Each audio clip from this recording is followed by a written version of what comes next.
Hey guys, welcome to the session on InfoSec Train, and today we're going to discuss about the different type of risk that we have in the organization.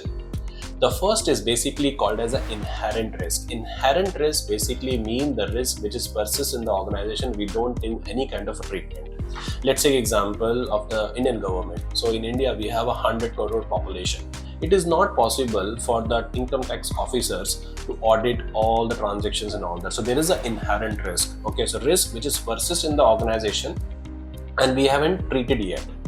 Second is basically called as a residual risk. Residual risk is basically mean the risk which is left after implementing a control. Let's take an example. You have decided to move data in the cloud. So you know that, okay, the cloud provider can hold off your data in worst case. So you encrypt the data and then you retain the data in the cloud, right?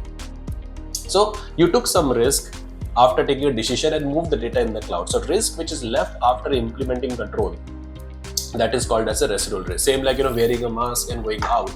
So mask was the control. After that, you still have a 1 or 2% of probability that you might get impacted, right?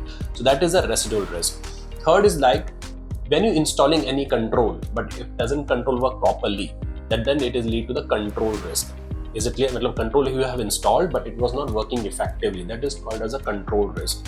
And the last is basically called as an audit risk. Audit risk is basically mean during an audit and all that, auditor found some details which is inappropriate and all that, and based on that he take the wrong decisions which impact the decision. So that is called as an audit risk. So first is basically risk before implementing control, inherent.